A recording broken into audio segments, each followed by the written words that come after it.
Boa tarde para todo mundo que está acompanhando a TV Câmara Campinas. Muito obrigado por nos acompanhar, por ver toda a nossa grade. E agora a gente vai começar com mais um Saúde é Vida, comigo, Dalila Pereira, e nós vamos falar sobre uma questão aqui.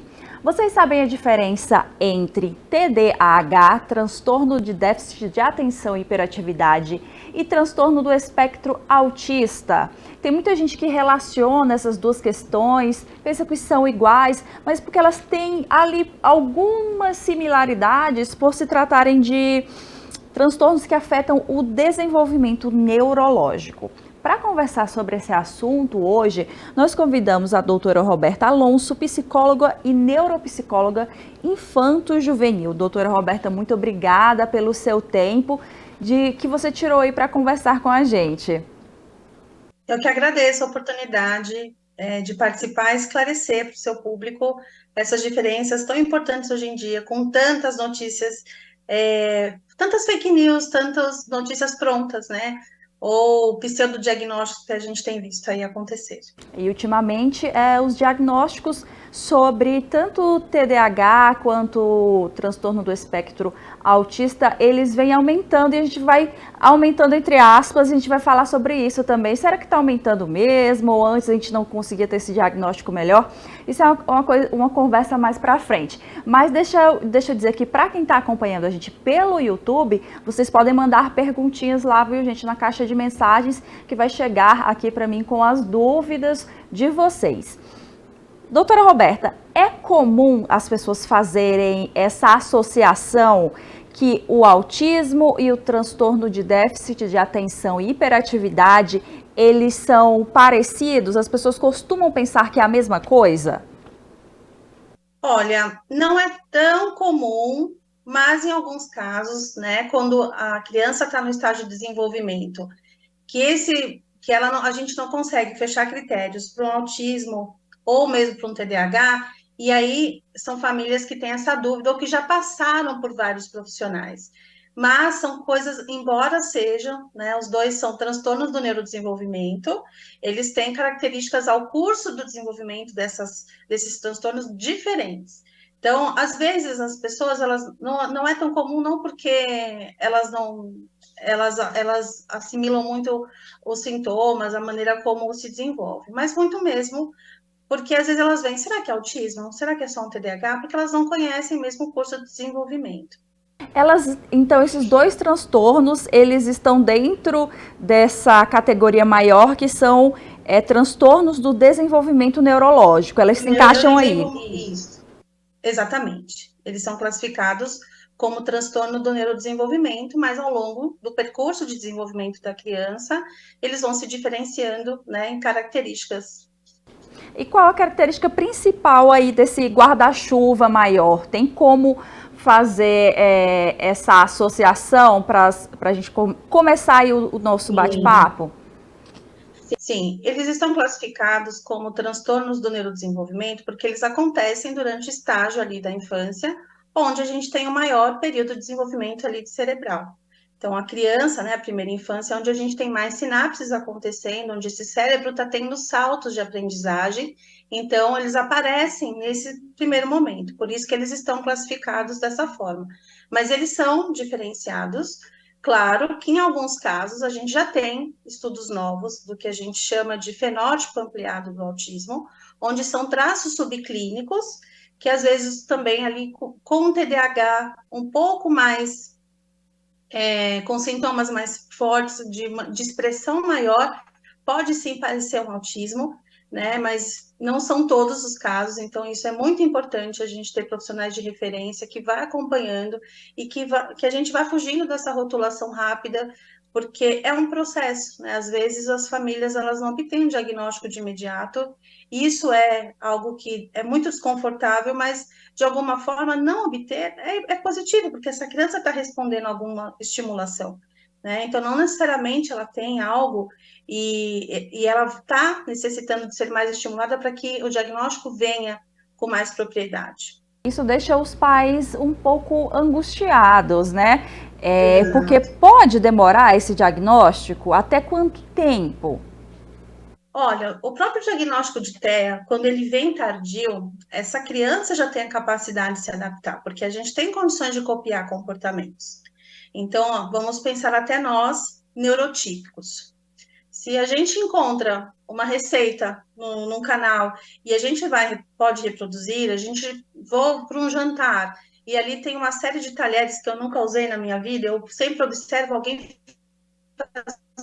primeiro para eu fazer, nós temos essa capacidade. Então, quando a criança, às vezes, ela já vem com diagnóstico tardio, ela já se adaptou bastante por essa capacidade de copiar modelos. Então, isso pode ficar mascarado ao longo do tempo. E aí, o que que acontece? Se a criança cresceu, esse diagnóstico é tardio justamente por isso, porque a gente começa a separar se é uma competência que ela aprendeu ou se ela tem uma condição de fazer isso sozinha, de maneira autônoma, sem nenhum tipo de cópia. Então, até porque isso também precisa ser bastante trabalhado para que as intervenções, as terapias, as equipes multidisciplinares, elas consigam se organizar como que ela vai trabalhar. Então, às vezes o diagnóstico é tardio por esse aspecto. Essa criança também já está mais adaptada. A doutora Roberta aqui explicou um pouco desse grupo maior, que é a questão do desenvolvimento neurológico, e agora a gente vai partir um pouco para cada um dos dois, para a gente ir diferenciando, entendendo as principais características de cada um. O transtorno de déficit de atenção e hiperatividade, que é quase um trava-língua para eu falar isso aqui, gente, complicado, mas eu tenho um dado aqui que no país mais de 5% das pessoas têm TDAH. Não parece ser um número tão alto, mas se a gente vê a quantidade de pessoas que tem no Brasil, até que dá uma quantidade considerável.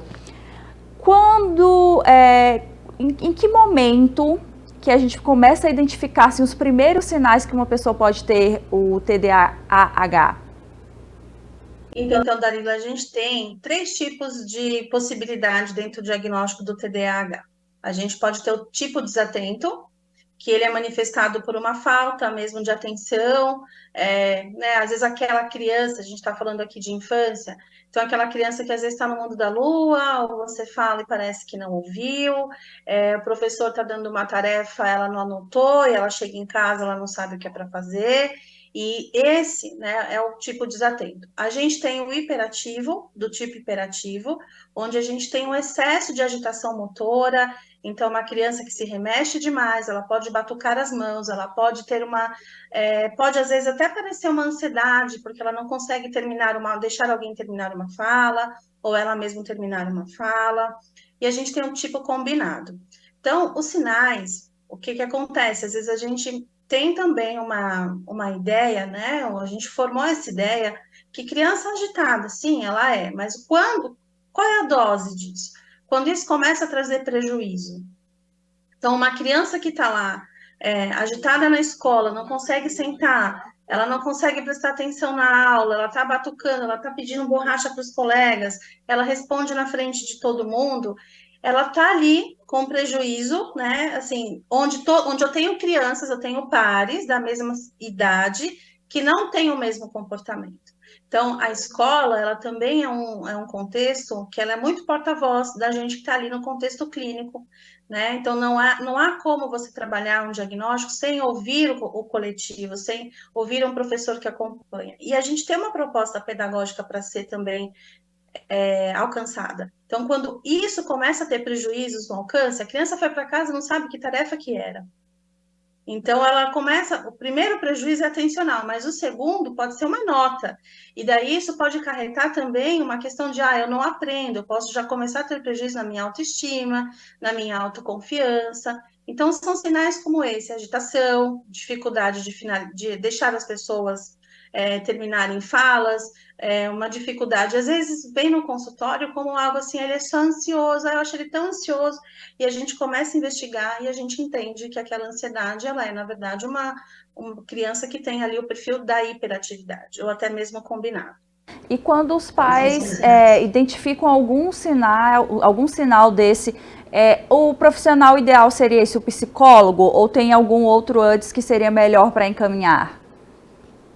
O neuropediatra também, né? Geralmente, às vezes, a escola encaminha para um psicólogo para entender, e aqui eu posso até divulgar para vocês, assim, contar um pouco.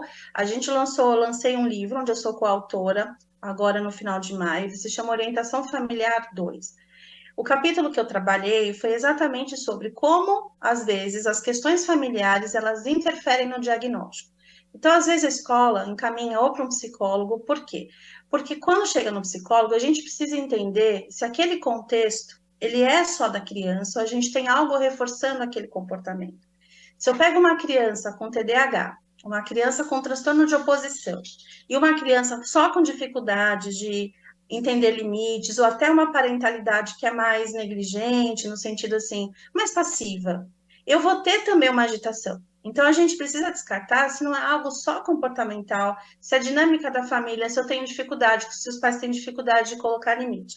Então, eu acredito que o psicólogo, ele vai chegar nesse lugar, né, de olhar para esse cenário e ir descartando as possibilidades antes de rotular. Porque a rotulação, né, ela tem para a criança, né, às vezes, o que eu percebo também no pós-diagnóstico, são crianças que não se sentem muito bem em fazer provas separadas, e é um direito delas, né, o que é um benefício, na verdade. Então, a gente tem que cuidar disso, e às vezes o neuropediatra vai ter essa dúvida também, e ele encaminha para uma avaliação. Então, o profissional pode ser um neuropediatra, pode ser um psicólogo. E o que é que a ciência tem para explicar hoje em dia a respeito desse transtorno? É uma questão no cérebro? É algo nas sinapses? Já se tem uma explicação sobre isso? Então, em relação ao TDAH, a gente entende que é algo realmente na qualidade dessas sinapses que devem acontecer nas áreas de funções executivas, né? E também tem um fator de herdabilidade, né, genética, que a gente pergunta, quando a gente faz a entrevista para uma avaliação, se existem casos. Você tocou num ponto, né, que a gente está tendo mais casos agora, então, às vezes, os pais, eles têm contato com a sintomatologia através dos filhos, mas quando você entrevista, eles falam, nossa, eu era assim quando criança, mas... e aí vem aquela coisa, né, da educação que, eu apanhava, eu ficava muito de castigo, eu não conseguia ir bem na escola, eu era muito agitado, então a gente já sabe da habilidade genética e dessa dificuldade, né, da qualidade dessas sinapses que acontecem aí na região das funções executivas, que é o que falha bastante o controle inibitório ali, que faz parte, né, dentro do cérebro durante o desenvolvimento. Não existe algo que direcione, como, por exemplo, questões hormonais ou de alimentação, algo que influencie, que a pessoa, entre muitas aspas, vai ter o transtorno, que vai causar o transtorno? Não, eu acredito até que eu tenho visto estudos, nada ainda que a gente tenha entendido no campo científico como uma prática ainda, mas estudos sobre alimentação, estudos sobre vitamina D, mas ainda nessa fase de estudos, né? De até como melhor alimentar. Eu já vi estudos assim, iniciativas do tipo como fazer uma alimentação que ajude uma criança com TDAH a melhorar a concentração, que eu acho que é o que todos nós, às vezes, já, de alguma forma, já consumimos conteúdos do tipo do ômega 3, desse tipo de coisa, mas nada que justifique, né, como causa e consequência. Exato. Exato. E tem uma informação aqui que eu quero que você comente para a gente, se tem realmente algum sentido, é que os meninos normalmente apresentam mais sintomas de hiperatividade do que as meninas, mas ambos apresentam comportamento de desatenção. Tem realmente essa característica do gênero aí, vamos dizer, a parte da desatenção, as meninas costumam estar mais desatenta, quem apresenta esse transtorno, e os meninos é aquela hiperatividade, aquele menino que não senta, que não para quieto. Tem esse recorte de gênero aí? Tem. A prevalência, né, no sexo masculino, ela é maior do tipo hiperativo. Os dois podem apresentar, né, mas a prevalência é maior mesmo no sexo masculino. E quais são, assim, o que diz respeito sobre regras e limites?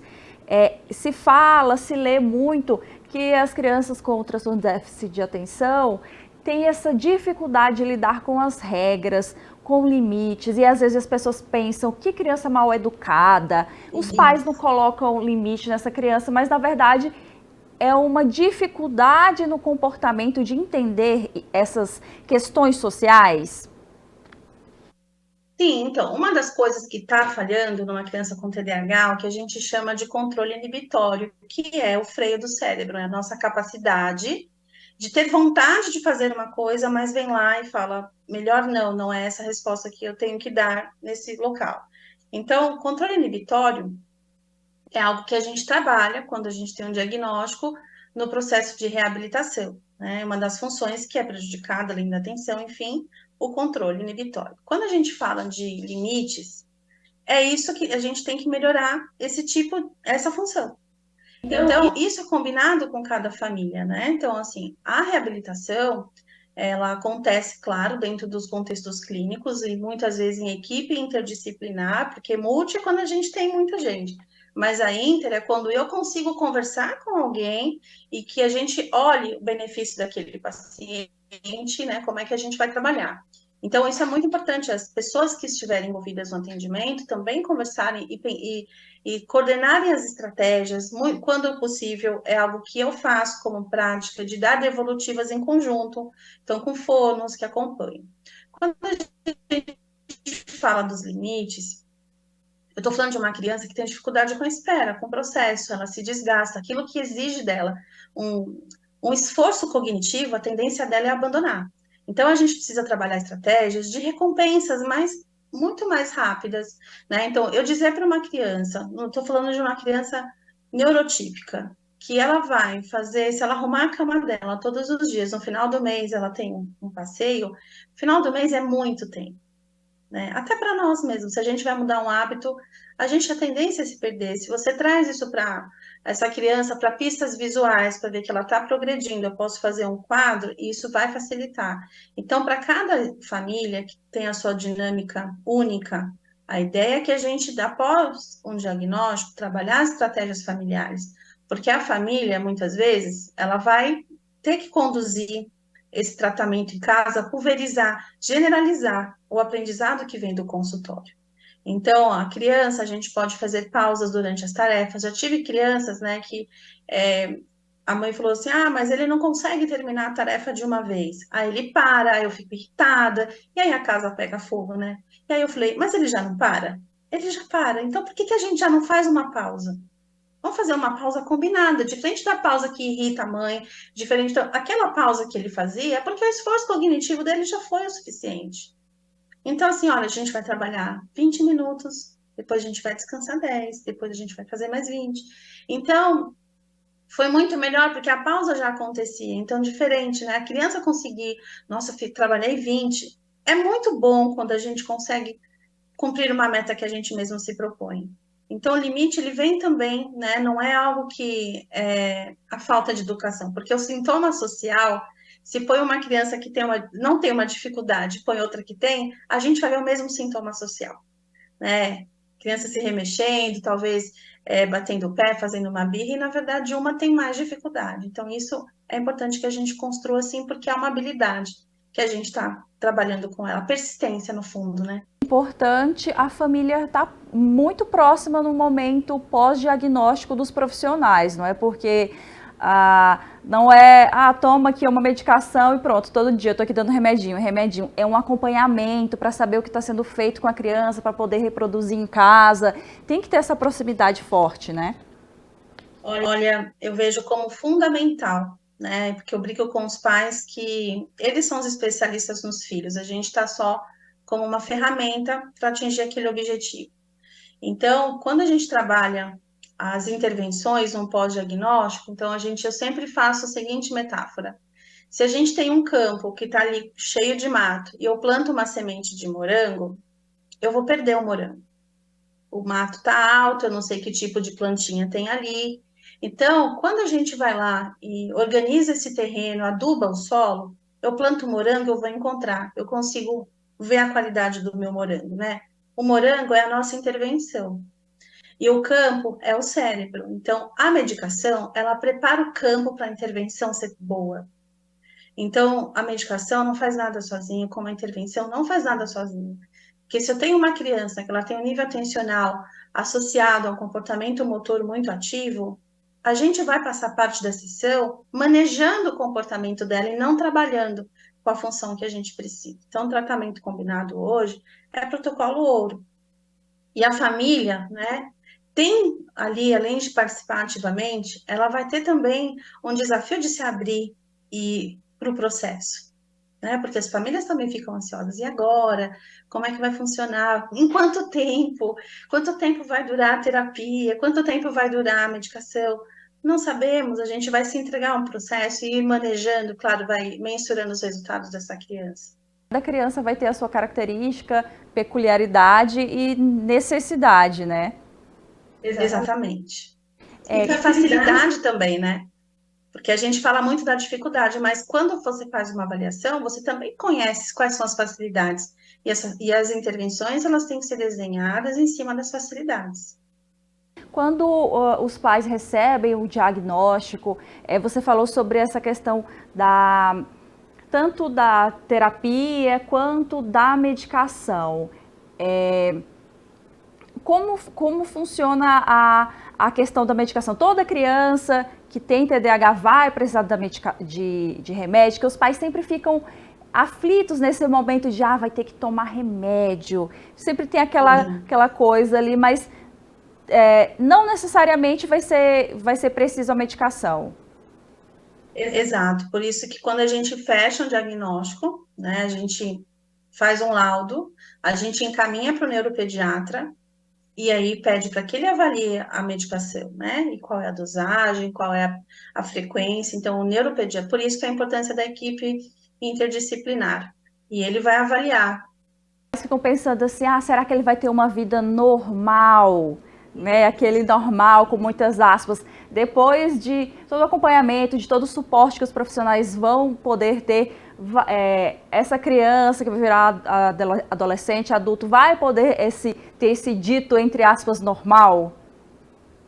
Sim, tanto é que a gente está descobrindo um monte de adultos aí com TDAH e que se estão adultos, chegaram à vida adulta, mesmo com as dificuldades, porque encontraram estratégias para chegar à vida adulta.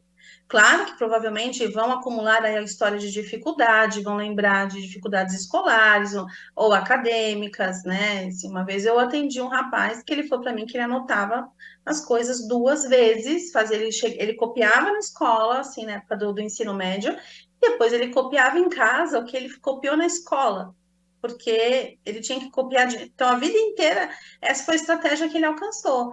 Então, assim, a gente também vai, quanto mais a gente conhece, né, o que é excelente ter essa oportunidade de falar aqui, de vocês pulverizarem a informação, a gente também vai desenvolvendo outras coisas. Então, será que a gente precisa guardar tudo? Hoje em dia a gente tem aplicativos com informações que a gente pode acessar, que são estratégias de memorização. Assim, eu não preciso carregar minha memória de trabalho com essa informação. Pode estar no papel, pode estar numa lista, pode estar num aplicativo. Então, sim, é possível sim, né? Não é um limitador, não. É só a gente entender, claro, e cuidar, né? Então, a gente também tem outro cenário de pessoas que já têm o diagnóstico e não têm nem conhecimento, ou tiveram conhecimento a partir da vida adulta.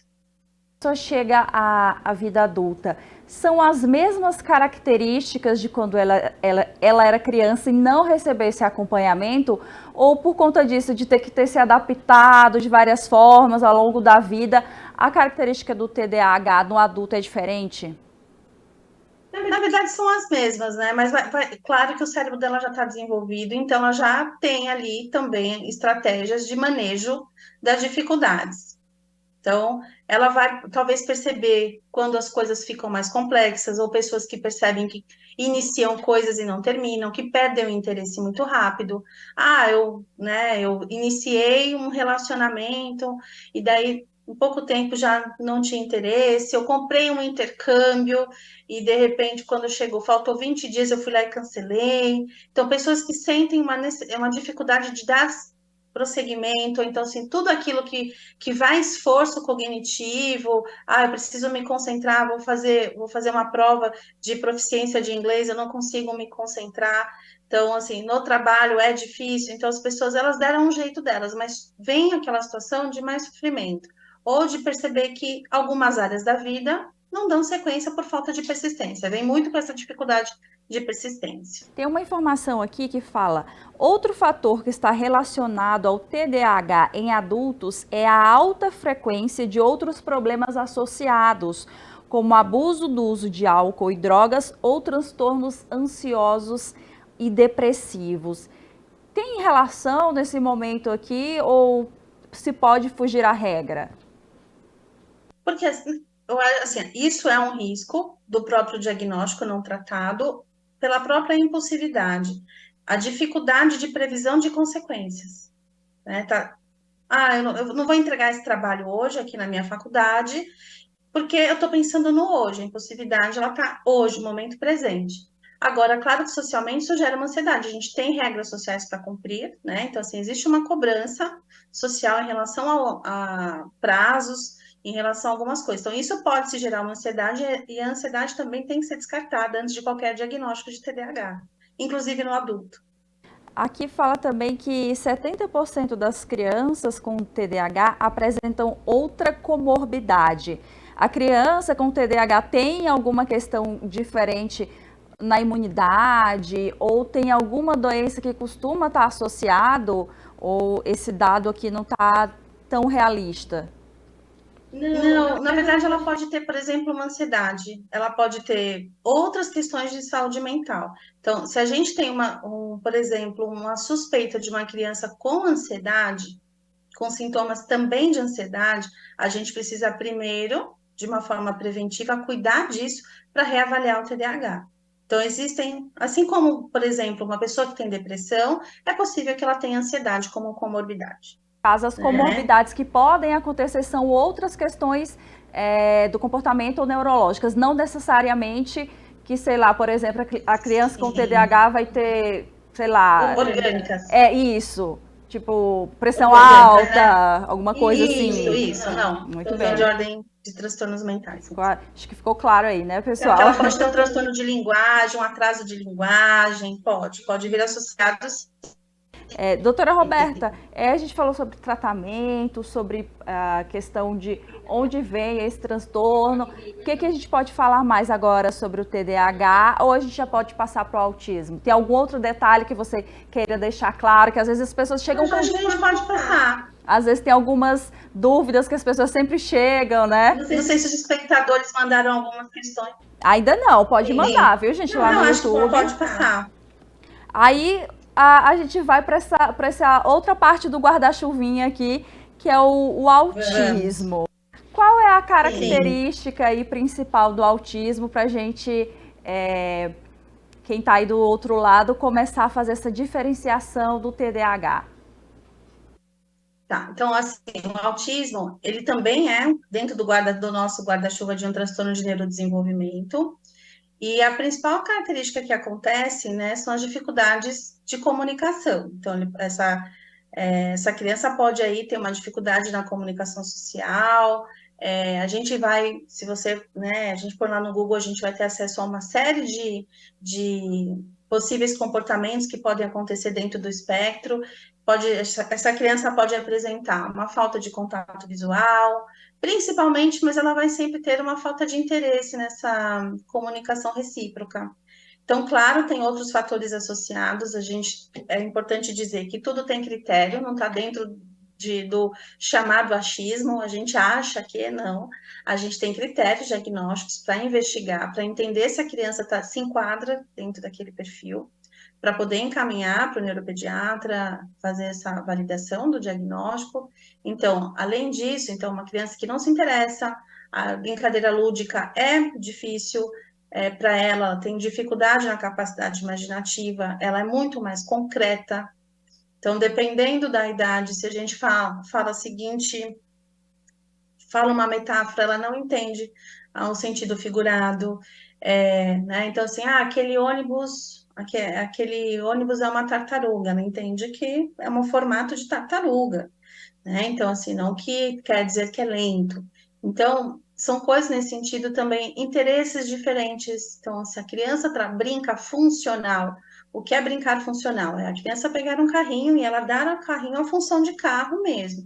Ou a menina vai lá, né, tá brincando lá de fazer um cafezinho para a boneca dela, e de repente ela realmente simula que tá pondo café dentro da xícara, mexendo. Então, isso é uma brincadeira funcional. Agora, uma criança que vai pegar o carrinho, vai ficar girando roda, ela não está brincando de forma funcional. Então, isso também são coisas que a gente precisa ficar atento, bem diferente do TDAH, né? Então, são coisas, interesses fixos, né? Então, crianças que só falam de um tema, então ela vai socializar, ela vai socializar, mas ela só insere o tema que ela quer, ela não consegue falar de outras coisas. Não percebe pistas sociais. Estou conversando com alguém, alguém está fazendo uma cara feia, não deve estar gostando do que eu estou falando, ou estou mexendo em algum lugar, as pessoas estão me olhando estranho. Não faz esse tipo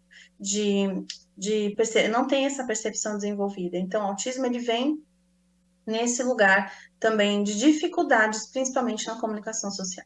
E nesse caso também existe alguma diferença de gênero? Os meninos costumam apresentar mais alguma característica e as meninas outra, ou é bem próximo?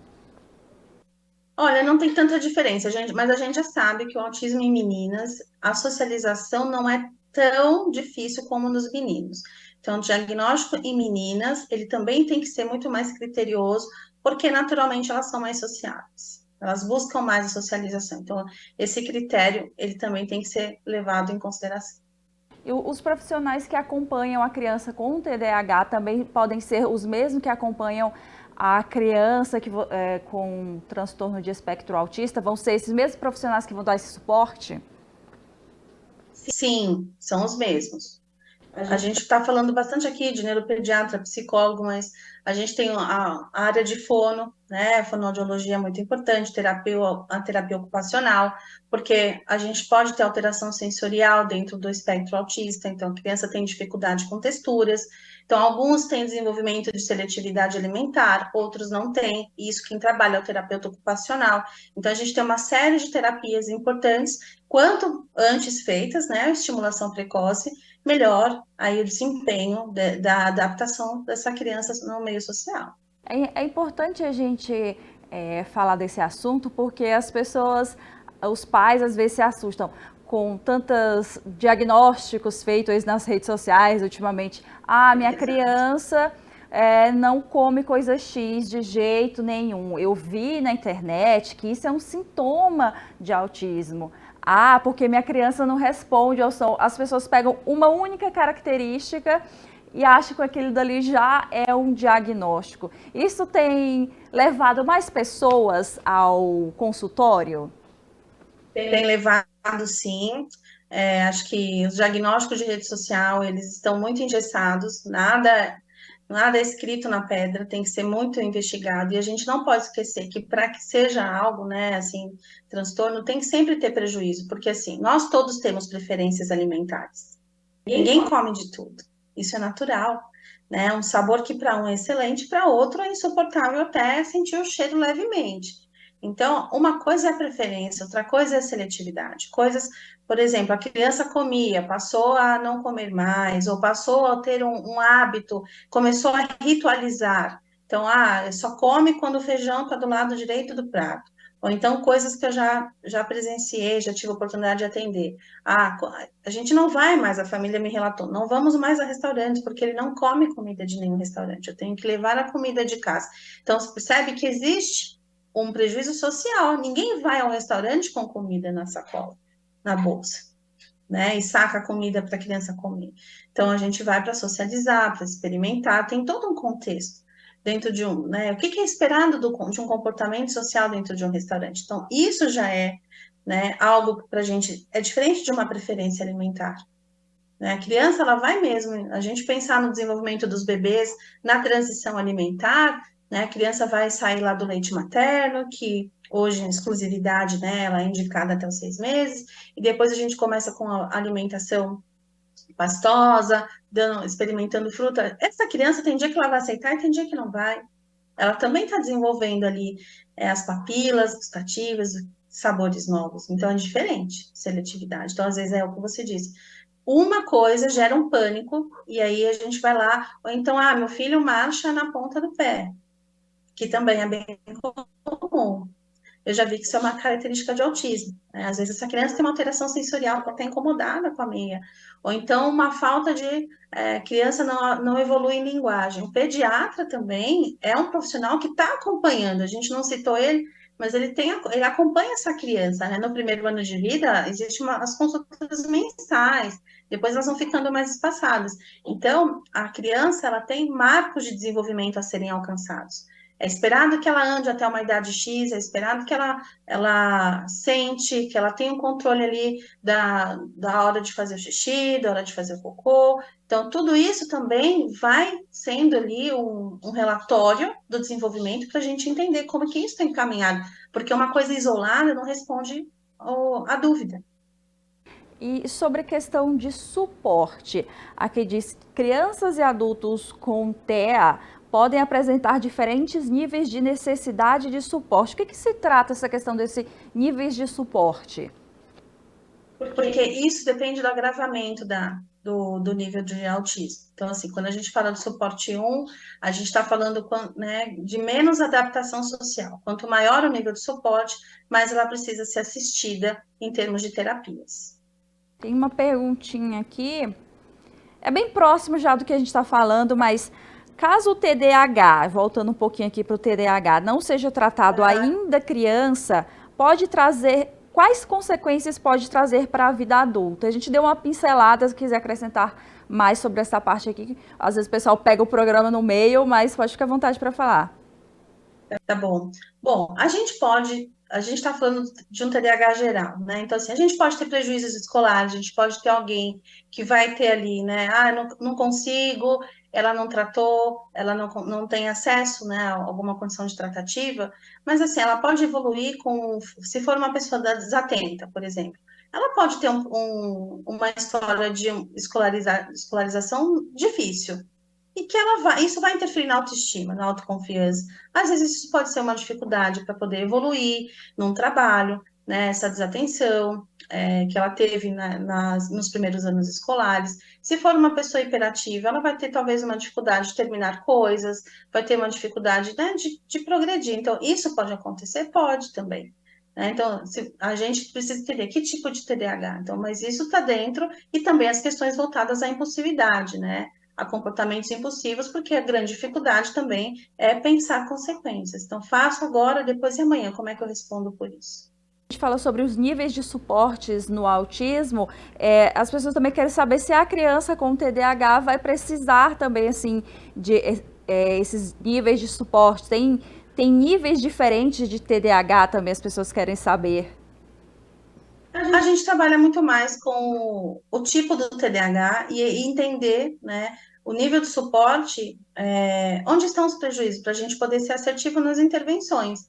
Então, é uma criança desatenta, a avaliação, ele é um diagnóstico clínico, tá? Ele não precisa ser dado através da avaliação neuropsicológica, não é algo que é imprescindível, ela vem mapeando quais são as competências cognitivas com defasagem e tem a condição de trabalhar de forma assertiva. Mas não, a gente pode ter casos, por isso que a gente falou que pode ter casos, sim, que são mais severos e que precisam de medicação diferenciada, né? Alguns casos mais severos temos, sim, mas hoje são mais raros. A medicação é sempre uma questão aqui, tem como tratar o transtorno sem medicação? Sempre aquele medo de ser a medicação no dia a dia, né? Olha, Dalila, embora não seja a minha área, eu sempre falo uma coisa assim para os pais, porque acho que o start, né, trabalhar essa mentalidade começa ali no momento que eles buscam. Acho que quando a gente busca alguma resposta, né, a gente também está aberto aí porque que acontece qual é o protocolo ouro. O protocolo ouro hoje é o tratamento combinado, né? Então eu sempre falo para os pais que a gente tem muito medo da medicação. Eu entendo, nós temos ainda tabus em relação à medicação das questões mentais, mas nós somos um dos países que mais se automedica. Ao mesmo, Pode falar, doutora. ao mesmo tempo, né, que a gente está indo assistido, a gente está buscando um profissional, então busca um profissional que se adeque, que fale, né, que você se sinta confortável e aposte. né? Porque é aquela coisa, nem sempre, acho que nós buscamos, às vezes, caminhos bons, é como se fosse sempre uma bifurcação onde eu tenho um caminho bom e um caminho ruim. Às vezes nenhum caminho é bom, mas a gente vai olhar qual é o caminho onde eu me prejudico menos, onde o prognóstico é melhor. Então, acho que nós, como profissionais da saúde, temos esse dever de explicar para as famílias qual o prognóstico com a medicação e sem a medicação. A escolha não é nossa, é da família, mas dar essa informação ajuda muito. Então, assim, tem como tratar? Tem. Quanto tempo a gente não sabe, assim, né? E é aquela história, eu vou plantar uma semente de morango, qual é o terreno? Tem mais duas perguntinhas aqui. Quem tem autismo pode ter TDAH? Pode. Pode ter comorbidade, sim. E existe alguma relação entre prematuridade e autismo? Nada é comprovado. A gente tem outras correlações, né? Porque essa criança nasceu de forma antecipada e o que ela precisaria desenvolver ali dentro do útero materno, ela vai ter que desenvolver fora, né? Mas nada que seja relevante citar.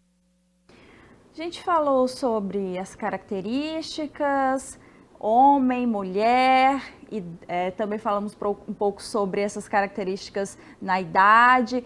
Quer acrescentar mais alguma coisa da questão do autismo, que eu não perguntei, que seria legal falar para o nosso público, doutora? Olha, o que eu acho que qualquer uma das. A gente tem trabalhado e falado bastante de inclusão, e que eu acho que isso assusta muito, né? Se a gente está falando aí dos diagnósticos na infância, as pessoas têm muito medo do futuro, como vai ficar, né? Os pais questionam, mas e agora? Como é que ele vai desenvolver? Vai crescer? Porque, embora a gente está mudando, né? Os modelos sociais, modelos familiares, eu ainda recebo essa mesma pergunta, literalmente. Ele vai conseguir casar? Vai conseguir ter filhos? Vai conseguir estudar? Né? Então, assim, dentro de todo diagnóstico, a gente vai entender quais são as limitações, mas nada é tão importante quanto além de buscar o diagnóstico, é o pós-diagnóstico, é o que a gente vai fazer com o laudo. Então, assim, as intervenções, a gente já tem diversos artigos científicos dizendo o quanto é importante que eles sejam feitos de forma precoce, né? Que a gente pegue para quem está buscando, entender que às vezes a demora, ela faz parte da busca, ela não é um erro. Às vezes a história que passamos por vários médicos é porque seu filho talvez esteja no estágio de desenvolvimento que não cumpre critérios para fechar e ser conservador e de repente fazer terapias vai ajudar essa criança a entrar em algum diagnóstico ou sair dele. Então a falta no diagnóstico ela não é ruim, ela está dizendo que essa criança está em evolução e que a gente não fecha por conta da própria evolução. Então, mais do que buscar, é a gente trabalhar esse diagnóstico no pós, né, com seriedade. Então, assim, quando a gente trabalha isso, a gente vai respondendo ao longo do tempo a adaptação. Tudo é possível, né, dentro do que a gente entende da limitação e até onde a gente pode chegar. Então, a primeira infância é primordial. Então, acho que para qualquer um dos diagnósticos é a gente trabalhar fundamentalmente em equipe, e a família é, né, a grande capitã de colocar tudo muito em prática, mas que a gente não abandone o pós-diagnóstico. Doutora Roberta Alonso, psicóloga e neuropsicóloga infanto-juvenil, obrigada pelos esclarecimentos. Eu espero que quem acompanhou essa tarde aqui conosco tenha conseguido tirar suas dúvidas também, que esse assunto que ultimamente está muito nas redes, está em alta, as pessoas querem saber, querem entender. Eu deixo as portas abertas para você voltar em outro momento para a gente conversar. Eu que agradeço. Desse ou de outros assuntos. Tá certo, muito obrigada pela oportunidade. O Saúde é Vida de hoje fica por aqui. Se você pegou aqui o finalzinho, não tem problema, pode ir no YouTube da TV Câmara Campinas, procurar lá por Saúde é Vida, que você vai ver todos os programas desse nosso quadro e também dos outros da nossa grade. Eu convido vocês a continuarem acompanhando a gente e eu espero vocês na próxima edição. Tchau, tchau!